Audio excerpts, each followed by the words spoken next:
Hello, everyone. Welcome to CLIT 2006 podcast, titled today Misogyny or slash and Feminism in Danmei Novels. I am Yang Shanyi. I'm yezi. I'm Sakura. This is Sasa. Together, we're exploring the Chinese phenomenon Danmei in every angle. No holds barred, no topic off limits, and absolutely no boring conversations allowed. So grab your headphones and settle in for another episode. Let's dive in. So, what are your guys' understanding of what's Danmei? Let's introduce it to our audience.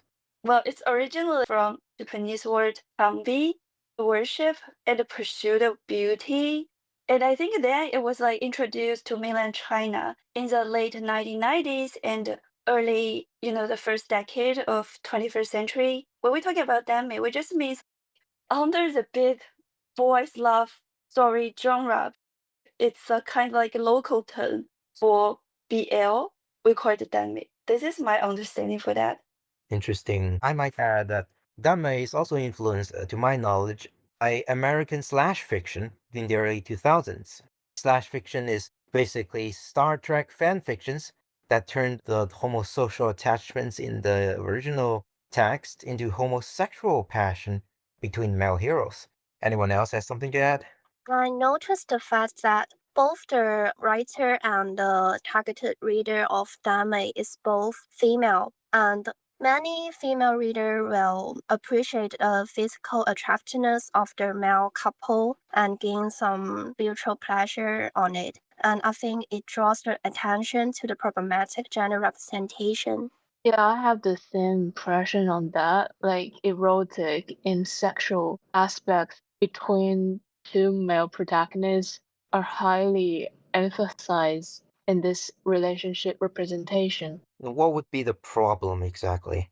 Well, there's definitely a very interesting dynamic going on there.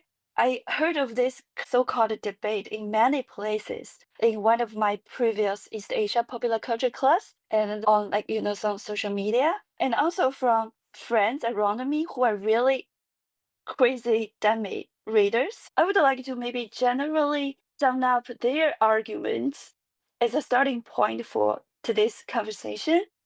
So first, it is almost a woman, as Sakura said, like who write and read Dami novels, right? My friends, most of them are actually straight women, or at least they're still exploring their gender identities. And they're kind of like unsatisfied with the current heterosexual romance genre because in a traditional straight relationship, there's so many deeply rooted East Asia patriarchy stuff that they think they cannot really escape.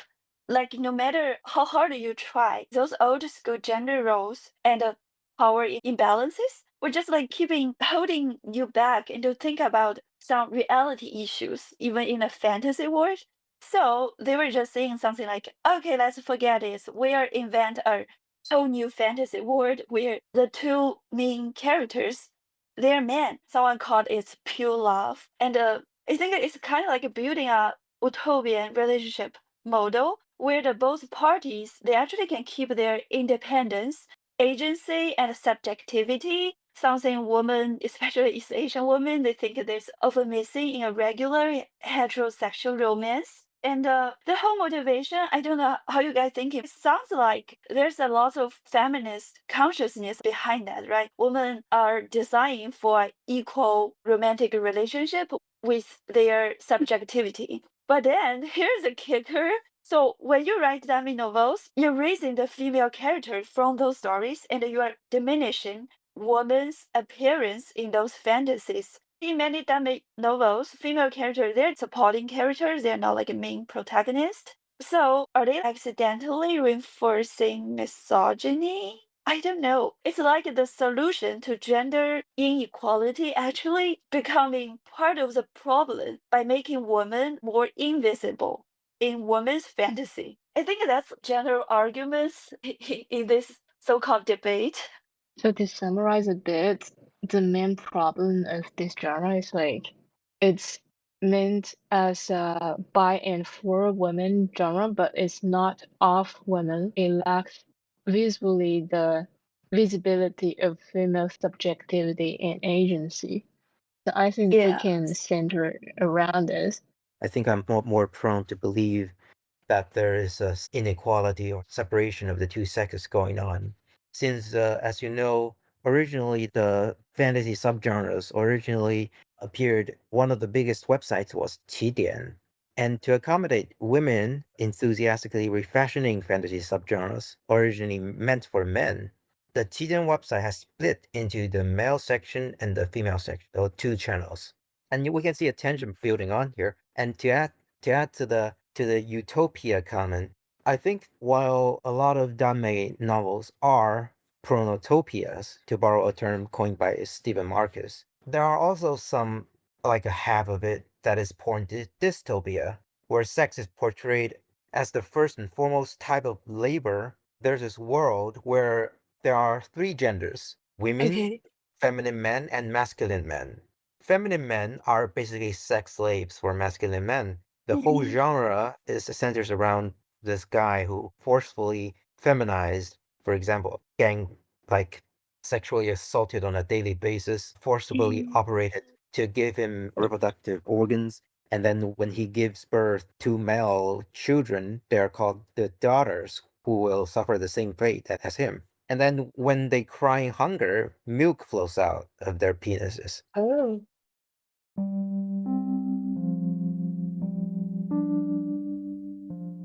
So for this discussion around feminism and misogyny, I think there's another thing, very glaring problem with this genre, which is misandry. If feminism is the hatred for women, misandry is the hatred for men. And you can see in the example I gave, the portrayal of men is not exactly charitable. And as you mentioned, the whole production process does not involve men at all, while the novel are sexualized version of men. Can you like elaborate more how this make you think of is as a misandry? Well, for example, let's Uh-huh. say in the production process, The Avengers is directed by men, written by men, produced by men, and then its cast is mostly men, but including one or two female heroes to balance it out, or simply not including them. And you would say that this genre is not very charitable to women. And this genre is an embodiment of patriarchy. So men having power. That's because men are the one deciding how to portray women, how to represent them, and they have the power to do so. I see a similar thing happening in Danmei genres. Every male character in Danmei genre serves the female purpose, or I can say the female gaze. And these men are typically feminized in a way. You can see this from a quick Google search. And they have specific characteristics that make them appealing to the female gaze.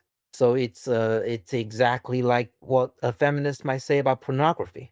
And that I think it's what we call sexism. I agree to Shani's that I also find that the male characters in Danmei are stereotyped or they have a certain fixed characteristics because we find that in the real world that is not a typical homosexual relationship. The homosexual population can be young or old, beautiful or even unattractive, or strong or weak. But we find that in Dame, it is a conscious phenomenon that all the male characters are mostly beautiful, they are strong, independent, and wise. And both the top, we so-called gong, and shou, the bottom, are equally powerful. I think it is not a phenomenon that we can see in the reality, and it is definitely a female gaze.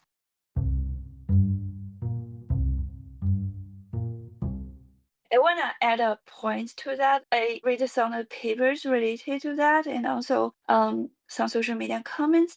And I think the gong shou relationship, the dominant top and the submissive bottom dynamic still like replicate the heterosexual power structures in our society. Even there's a two men fall in love with each other, but you can say like there's still one is more dominant one, right? And one is more submissive. It's just project our like straight man and a woman romantic relationship again.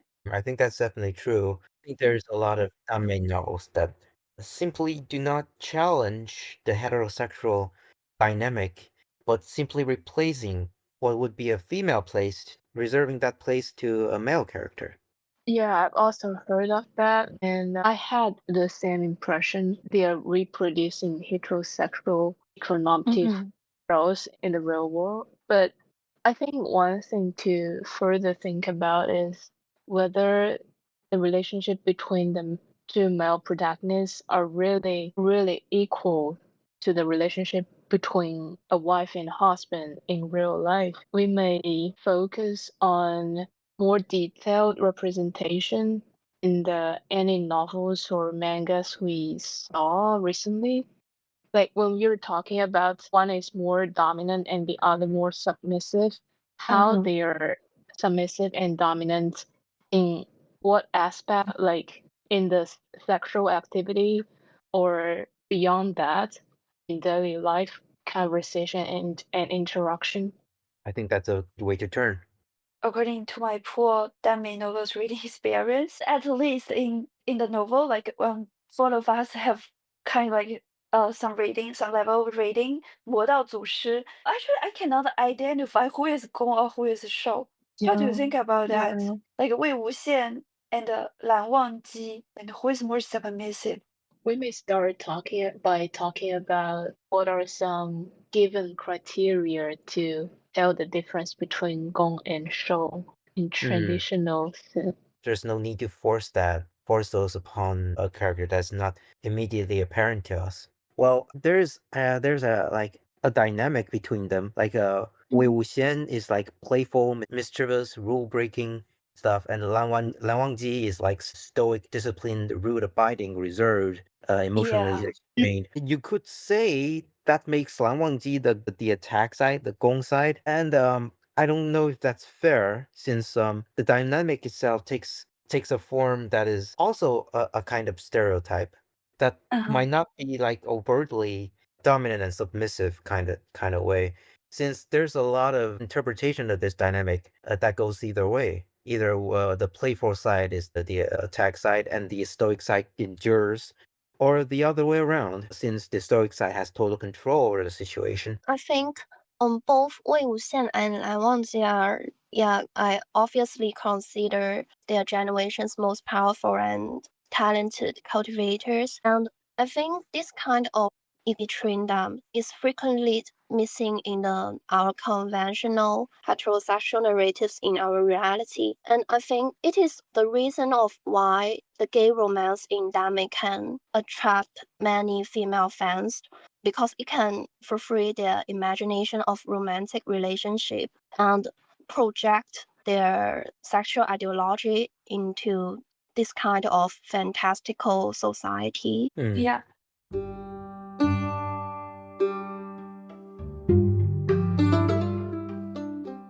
I want to share one of my anecdote, maybe related to this conversation, and also about the Wei Wuxian and Lan Wangjin's relationship. So it's already become IP, right? 魔道祖师. After the novel, it was adapted to animation and television drama.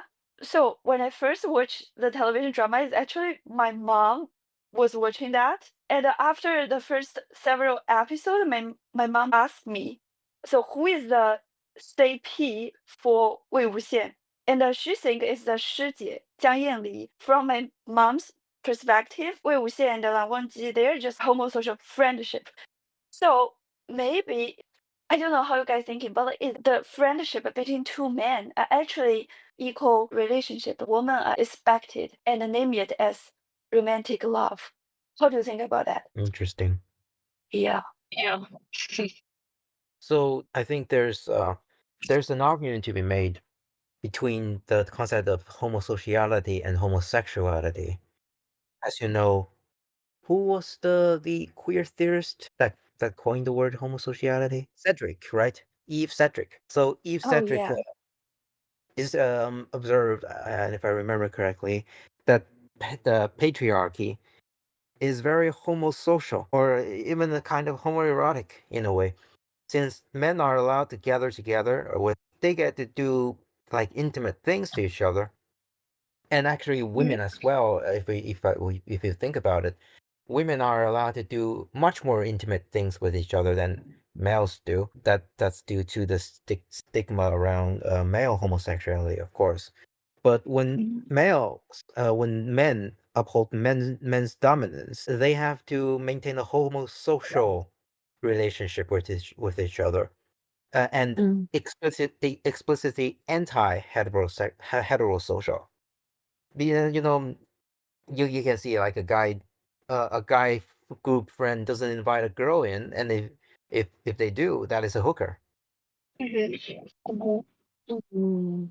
So there might be a connection between there might be a like a project that Danmei novels are doing to translate homosociality into homosexuality, because maybe to the Mhm. female gaze, homosociality is just homosexuality. That's an interesting point. Yeah. But I prefer to interpret this more from the perspective of reception. Like it's a strategy for the like demo drama series producer to pass through the censorship in mainland Hmm. China. But Yeah, Yeah, that's it's yeah. not good topic.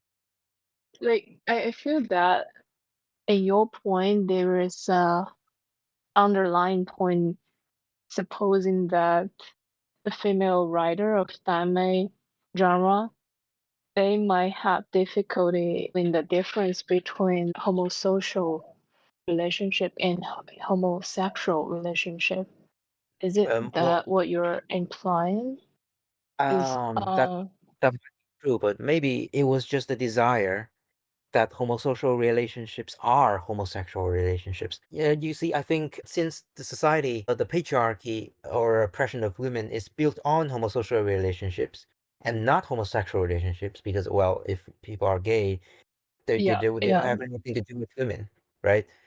So if females could conceptualize to interpret with dummy novels Mhm. homosocial relationships as homosexual relationships, they remove the women from this picture. That means women aren't oppressed anymore. What do you think? I'm a bit confused here. What do you see as the female writer's intention to desire homosocial relationship to be Uh, homosexual relationship? Like they want to replace the more submissive or even more dominant male role, or they want to remove herself completely from the picture. I think like this question is also like it depends on like when women are reading Danmei novels, what kind of perspective they are immerse themselves in. Are they immerse themselves in the submissive bottom or the dominant top or just the third party perspective? They're just like watching the two men, okay, they're starting a fantasy, they're falling love with each other, but just the audience and not like each of the parties. I would say it's That's an interesting point. Yeah, we may share like where do we position ourselves when we're reading it. Like for me, I'm definitely from a third party perspective because to be honest, I yesterday Uh-huh. I saw another random Danmei manga and it was really enjoyable to read it. To be honest, although Oh. it's really cliche and not a lot of misrepresentation, but it's just enjoyable, Uh-huh. like a leisure activity. And I feel myself very distant from these two protagonists, just standing by and seeing them going through this like relationship, their push and Yeah. pull. so it's the spectatorship that makes it enjoyable to you. I think one important point is that they're portrayed as good looking. That's a pleasurable part. And then because they did not immediately one of male roles did not immediately accept the other's pursuit. He remains very ambivalent about his own sexuality and his attitude, male homosexuality. So that makes the plot more enjoyable to read, I guess. That's very interesting. And Yeah. I think so. You know implicitly, since you were reading a Demi novel, this guy is gonna bend. this guy's gonna be gonna accept. And maybe it's this kind of, Yeah, to to force someone to accept their true desires. Yeah, I'm actually very curious to you, Shanyi. When you read 魔道祖师, will you immerse yourself to the one of the party of the 魏无羡的蓝墨记? Yeah, that's the point. I totally cannot, since, well, I'm Oh, a guy, yeah. and then I also look kind of feminine. I kind of look Mhm. androgynous. I got misgendered multiple times. And Oh, the point is, really. I can't identify with anyone of them, and I can't oh. spectate as well, since this thing I don't enjoy. Like, I'm not exactly straight, to be clear. I just can't enjoy this dynamic. I think Mm. the thing for me is I cannot safely spectate, since I cannot remove myself from the story, and I can't immerse myself in it. So it's like kind of like the splitting of the ego. Yeah, I think this novel is a very typical cliches of the Chinese story, all about rebirth and cultivation, and it is a Yeah. very repeated pattern in the Danmei novel or even the conventional Chinese stories. I think the part that attracts me is there is very limited description of sexual acts or desires in surface. So it makes this novel a more classy novel. So it's like not a pornography exactly. It's light pornography.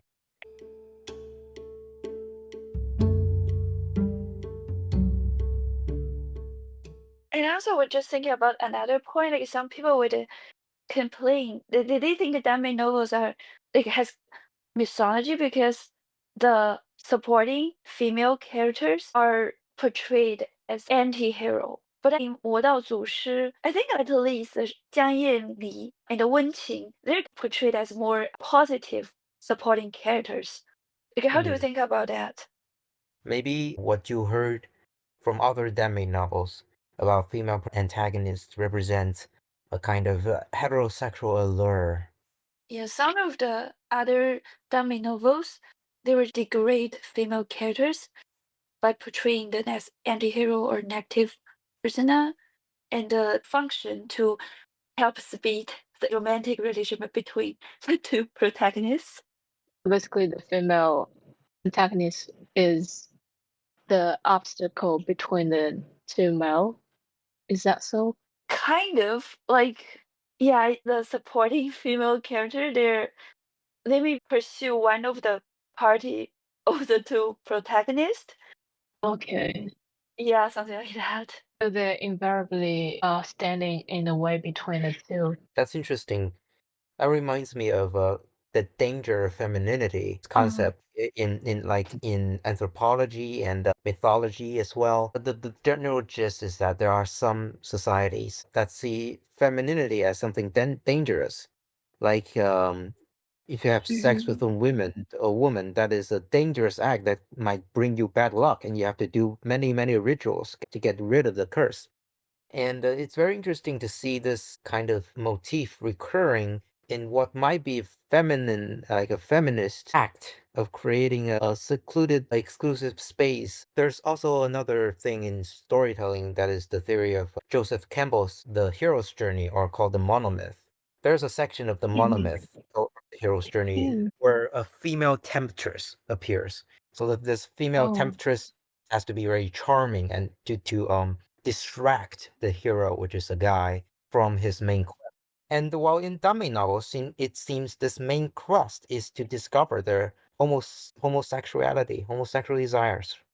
Yeah. Previously, Sasa points out that it's about the female characters in Dame is always portrayed as negative with negative personality, right? I think this is why this is a reason of why there is a misogyny in Dame because many female audiences will identify the female characters as the source of competition to the relationship between the two male protagonists. And this kind of fictional woman is seen as a threat to the female audience who wish to project themselves or fantasize about the two fictional men. So this is why it caused a kind of misogyny.